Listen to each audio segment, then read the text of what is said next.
Hello friends, പുതിയൊരു വീഡിയോയിലേക്ക് എല്ലാവർക്കും സ്വാഗതം.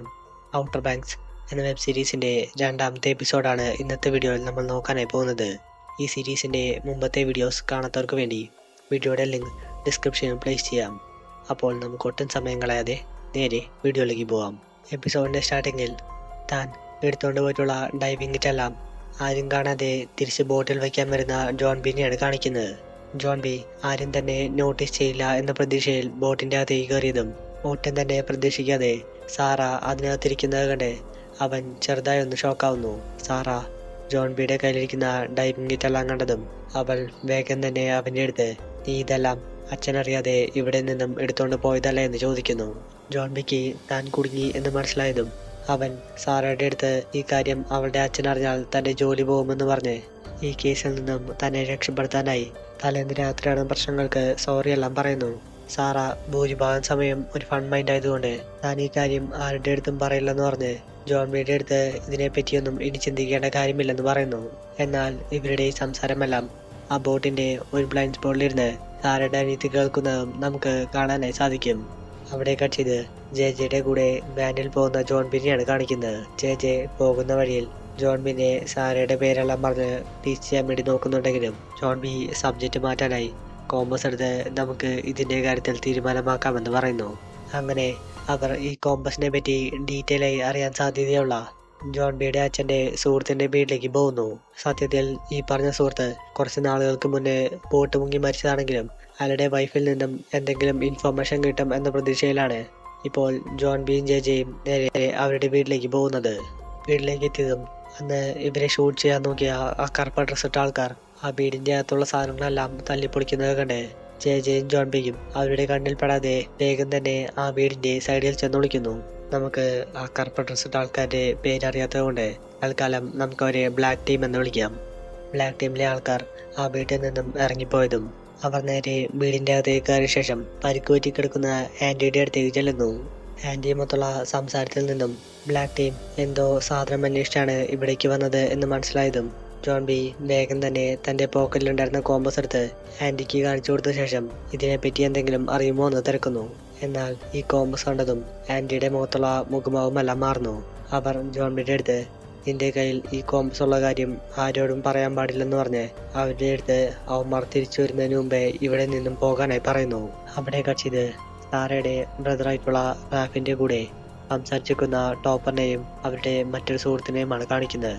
ടോപ്പർ തലേന്ന് രാത്രി നടന്ന പ്രശ്നങ്ങളെ പറ്റിയെല്ലാം റാഫിന്റെ അടുത്ത് പറഞ്ഞതും ഫോക്സിനെ ജന്മനാ ഇഷ്ടമല്ലാത്ത റാഫ് നീ അല്ലാതെ തന്റെ പെങ്ങളുടെ വാക്കും കേട്ട് അവിടേക്കെല്ലാം പോകുമോ എന്ന് പറഞ്ഞ് ആ പാർട്ടിയിൽ പങ്കെടുക്കാൻ പോയതിന് അവനെ ചീത്തയെല്ലാം പറയുന്നു. ഇവരുടെ ഈ സംസാരത്തിനിടയിൽ സാറയുടെ അനീതി ടോപ്പറിനെ മാറ്റി നിർത്തി താൻ രാവിലെ ജോൺ ബിനെയും സാറിനെയും ബോട്ടിൽ വെച്ച് ഒരുമിച്ച് കണ്ട കാര്യം പറയുന്നു. ഇതേ ടൈമിൽ ജോൺ ബിയുടെ വീട്ടിൽ വെച്ച് അവർ ആ ബ്ലാക്ക് ടീമിനെ കണ്ട കാര്യമെല്ലാം ബാക്കി സുഹൃത്തുക്കളുടെ അടുത്ത് പറയുന്ന ജെനെയാണ് കാണിക്കുന്നത്. ഈ സമയം ജോൺ ബി ചിലപ്പോൾ ഈ കോമ്പസ് ആയിരിക്കും നമുക്ക് തന്റെ അച്ഛനെ കണ്ടെത്താനുള്ള വഴിയെന്ന് പറഞ്ഞ് താൻ ഇതുവരെയും കയറാത്ത വീടിനകത്തുള്ള അച്ഛന്റെ പ്രൈവറ്റ് ഓഫീസ് റൂമിലേക്ക് പോകുന്നു. ആ റൂമിനകത്താവട്ടെ ഒരുപാടധികം ട്രഷേഴ്സിലേക്ക് പോകാനുള്ള മാപ്പുകളും നിരവധി അഡ്വഞ്ചറസ് പ്ലേസുകളിലെ സാധനങ്ങളെല്ലാം ഇരിക്കുന്നത് കണ്ട് ജോൺ ബിക്കും സുഹൃത്തുക്കൾക്കും എവിടെ നിന്നും സെർച്ച് ആരംഭിക്കണമെന്ന കൺഫ്യൂഷനെല്ലാം വരുന്നു. കുറെ നേരത്തെ അവരുടെ പരിശോധനയ്ക്കൊടുവിൽ ക്യാര റോബർട്ട് യു എന്ന ഒരു സെയിലറിന്റെ ഫോട്ടോയിൽ ജോൺ ബിയുടെ അച്ഛന്റെ കോമ്പസ് കണ്ടതും അവൾ ഇക്കാര്യം നേരെ തന്റെ സുഹൃത്തുക്കളുടെ അടുത്ത് പറയുന്നു. അവിടെ ഉണ്ടായിരുന്ന കുറെ അധികം ചിത്രങ്ങളിൽ ഈ കോമ്പസിന്റെ ഫോട്ടോ കണ്ടതും അവർ ആ ഫോട്ടോ ഓരോന്നായി എടുത്തു വെച്ച് കോമ്പസിന്റെ ഒരു ടൈം ലൈൻ ഉണ്ടാക്കാനായി നോക്കുന്നു. കുറച്ചു നേരത്തെ പരിശ്രമത്തിനൊടുവിൽ 3 ടൈം ലൈനിൽ 3 ആൾക്കാരുടെ മരണത്തിന് ശേഷമാണ് അവർക്ക് ഈ കോമ്പസ് ജോൺ ബിയുടെ അച്ഛന്റെ കയ്യിൽ വന്നിരിക്കുന്നതെന്ന് മനസ്സിലാവുന്നു. സംഭവങ്ങളെല്ലാം കേട്ടതും ഹോപ്പ് ഇതൊരു ശാപം പിടിച്ച കോമ്പസ് ആണെന്ന് പറഞ്ഞ് അവന്റെ അടുത്ത് ഇത് എത്രയും പെട്ടെന്ന് കൊണ്ടുപോയി കളയാനായി പറയുന്നു. എന്നാൽ ജോൺ ബി ഇതൊന്നും കേൾക്കാതെ കോമ്പസിന്റെ പുറകിലുണ്ടായിരുന്ന ഒരു മൂടി തുറന്നതും തന്റെ അച്ഛൻ കത്തി വെച്ച് എഴുതുന്ന പാറ്റേണിൽ അതിൽ റെഡ് ഫീൽഡ് എന്ന് കുത്തി വച്ചിരിക്കുന്നത് കണ്ട് ജോൺ ബി സന്തോഷത്തിൽ ഈ കാര്യം തന്റെ സുഹൃത്തുക്കളെ വിളിച്ചു കാണിക്കുന്നു. ഇതെല്ലാം കണ്ടതും അവരുടെ കൂട്ടത്തിലെ ബുദ്ധിമാനായിട്ടുള്ള ഹോപ്പ് ഈ ക്ലൂ വെച്ച് ചിലപ്പോൾ ജോൺ ബിയുടെ അച്ഛനുള്ള സ്ഥലം ട്രേസ് ചെയ്യാൻ സാധിക്കുമെന്ന് പറഞ്ഞ് അതിനകത്ത് കുത്തിവരച്ചിട്ടുള്ള ലെറ്റേഴ്സ് എല്ലാം ഡീകോഡ് ചെയ്യാനായി നോക്കുന്നു. എല്ലാവരും പല വഴിയിലൂടെ ലെറ്റേഴ്സ് എല്ലാം ഡീകോഡ് ചെയ്യാൻ നോക്കുന്ന സമയം ബ്ലാക്ക് ടീമിലെ ആൾക്കാർ തോക്കുമായി ആ വീട്ടിലേക്ക് കയറി വരുന്നത് കണ്ട് ജോൺ ബി വേഗം തന്നെ ജെജെയുടെ അടുത്ത് അവന്റെ കയ്യിലുള്ള ഗണ്ണെല്ലാം ലോഡ് ചെയ്ത് വെക്കാനായി പറയുന്നു. എന്നാൽ അവരുടെ കഷ്ടാലത്തിന് ജെജെ തോക്കെടുക്കാനായി മറക്കുന്നു. ജോൺ ബിക്കും സുഹൃത്തുക്കൾക്കും അവന്മാരുടെ കയ്യിൽപ്പെട്ടാൽ അവർ തങ്ങളെ ഷൂട്ട് ചെയ്ത് കൊല്ലും എന്നറിയാവുന്നതുകൊണ്ട് അവർ നിൽക്കുന്ന റൂമിന്റെ ഡോർ ലോക്ക് ചെയ്ത ശേഷം ഹോപ്പും കിയാരയും കൂടി അവന്മാരുടെ കണ്ണിൽപ്പെടാതെ ഇവിടെ നിന്നും രക്ഷപ്പെടാൻ വേണ്ടിയുള്ള വഴികളെല്ലാം തപ്പുന്നു.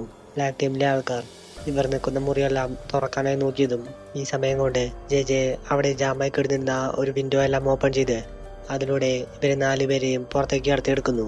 ഡോറെല്ലാം പൊളിച്ച് അകത്തേക്ക് വന്ന ബ്ലാക്ക് ടീമിലെ ആൾക്കാർ റൂമിനകത്തുണ്ടായിരുന്ന പിള്ളേരെയെല്ലാം കാണാതായിരിക്കുന്നത് കണ്ട് അവർ ഓടി രക്ഷപ്പെട്ടതായിരിക്കുമെന്ന് വിചാരിച്ച് അതൊന്നും അത്ര സീരിയസ് ആയി എടുക്കാതെ വിടുന്നു. അവർ ആ മുറിക്കകത്തുണ്ടായിരുന്ന ജോൺ ബിയുടെ അച്ഛൻ്റെ എല്ലാ ഫയലുകളും ഒരു ബോക്സിലാക്കിയ ശേഷം അത് അവരുടെ വണ്ടിയിൽ കൊണ്ടുപോയി വെക്കുന്നു. ജോൺ ബിയും സുഹൃത്തുക്കളും കോഴിക്കൂടിൻ്റെ അകത്തൊളിച്ചിരുന്ന് ഈ കാര്യമെല്ലാം നോട്ടീസ് ചെയ്യുന്ന സമയം കൂടിൻ്റെ അകത്തുണ്ടായിരുന്ന ഒരു കോഴി നിർത്താതെ ഒച്ച വെക്കുന്നത് കണ്ട് ബ്ലാക്ക് ടീമിലെ ആൾക്കാരുടെ ശ്രദ്ധ നേരെ കോഴിക്കൂടിൻ്റെ മേലേക്ക് വരുന്നു. അവരെങ്ങാനും ഇവിടേക്ക് വന്നാൽ ഇവർ 4 പേരും പെടുമെന്നറിയാവുന്നതുകൊണ്ട് ജെ തൻ്റെ കൂട്ടുകാരെ രക്ഷിക്കാനായി ആ കോഴിയുടെ കഴുത്തൊടിച്ചു കൊല്ലുന്നു. കോഴിയുടെ ഒച്ച നിന്നതോടെ അവർ അതൊന്നും അത്ര കാര്യമായി എടുക്കാതെ റൂമിനകത്തുണ്ടായിരുന്ന ഫയലുകളുമായി അവിടെ നിന്നും പോകുന്നു. അവിടെ കട്ട് ചെയ്ത് സാറേ മൊത്ത് സംസാരിച്ചിരിക്കുന്ന ടോപ്പറിനെയാണ് കാണിക്കുന്നത്. അവൻ സംസാരത്തിനിടയിൽ ഫോക്സ് വളരെ വൃത്തിയായിട്ട ആൾക്കാരാണെന്നും ആ ജോൺ ബീനെ പോലെ ആൾക്കാരെയൊന്നും വീട്ടിൽ കയറ്റാൻ കൊള്ളില്ലെന്ന് പറഞ്ഞ് സാറയുടെ അടുത്ത് അവൻ്റെ അടുത്ത് ഇനി സംസാരിക്കാൻ പാടില്ലെന്നെല്ലാം പറയുന്നു. ടോപ്പറിന്റെ ഈ സംസാരം കേട്ടതും സാറയ്ക്ക് ഇതിനോട് യോജിച്ചു പോകാൻ വേണ്ടി സാധിക്കാത്തത് കൊണ്ട് അവൾ വേഗം തന്നെ അവനുമായി വഴക്കിട്ട് അവിടെ നിന്നും എഴുന്നേറ്റ് പോകുന്നു. ജോൺ ബിയെ പറ്റി പറഞ്ഞ ഉടനെ സാറ വഴക്കിട്ട് പോയത് കണ്ട് ഇതിൽ ദേഷ്യം വന്ന ടോപ്പ സാറയുടെ അച്ഛനായിട്ടുള്ള ക്യാമറോന്റെ അടുത്ത് ചെന്ന് കുറച്ച് ദിവസം മുന്നേ സാറയുടെ പേരിൽ ഒരടിയുണ്ടായ സമയത്ത് ജോൺ ബിയുടെ സുഹൃത്തുക്കൾ തൻ്റെ തലയ്ക്ക് ഗണ്ണെല്ലാം പോയിന്റ് ചെയ്ത കാര്യവും നിങ്ങളുടെ അറിവില്ലാതെ ജോൺ ബി ഡൈവിംഗ് കിറ്റെല്ലാം ബോട്ടിൽ നിന്നും പുറത്തേക്ക് എടുത്തുകൊണ്ട് പോയ കാര്യവും ക്യാമറോന്റെ അടുത്ത് പറഞ്ഞ് ജോൺ ബിക്ക് നല്ലൊരു പാര വെച്ച് കൊടുക്കുന്നു.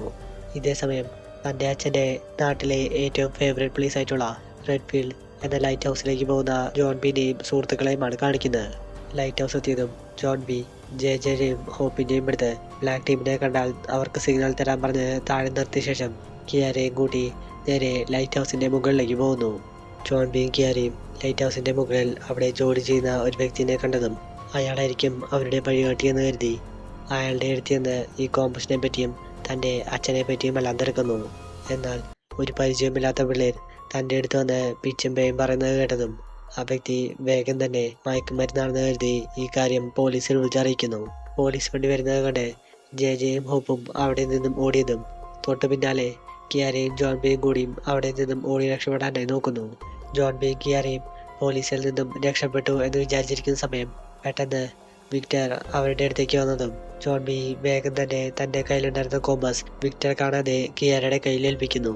പോലീസ് സ്റ്റേഷനിൽ കൊണ്ടുപോയ ശേഷം അവർ ജോൺ ബിയുടെ അടുത്ത് ആ കോമ്പസിനെ പറ്റി പലതവണ തിരിച്ചും മറിച്ച് ചോദിക്കുന്നുണ്ടെങ്കിലും അവൻ അവരുടെ ചോദ്യങ്ങൾക്കൊന്നും പിടികൊടുക്കാതെ തൻ്റെ കൈവശം കോമ്പസ് ഇല്ലെന്ന സ്റ്റാൻഡിൽ തന്നെ ഉറച്ചു നിൽക്കുന്നു. അവർ പ്രത്യേകിച്ച് ക്രൈമൊന്നും ചെയ്യാത്തത് കൊണ്ട് കിയാരയുടെ അച്ഛൻ വന്ന ഉടനെ പോലീസുകാർ കിയാരേനെയും ജോൺ ബിനെയും പോലീസ് സ്റ്റേഷനിൽ നിന്നും വിട്ടയക്കുന്നു. അവിടെ കട്ട് ചെയ്ത് ക്യാമറോന്റെ ബോർഡിലേക്ക് ചെന്നിരിക്കുന്ന ജോൺ ബിനെയാണ് കാണിക്കുന്നത്. ക്യാമറോൺ നമ്മൾക്കിടയിൽ പ്രശ്നങ്ങളൊന്നുമില്ലാതെ നല്ല സൗഹൃദത്തിലാണ് ഇത്രയും നാൾ പൊക്കോണ്ടിരുന്നതെന്നും അങ്ങനെയുള്ളപ്പോൾ നീ എന്തിനാണ് എന്നോട് ചോദിക്കാതെ ബോട്ടിലെ സാധനങ്ങളെല്ലാം പുറത്തേക്ക് എടുത്തുകൊണ്ട് പോയതെന്ന് ജോൺ ബിന്റെ അടുത്ത് ചോദിക്കുന്നു.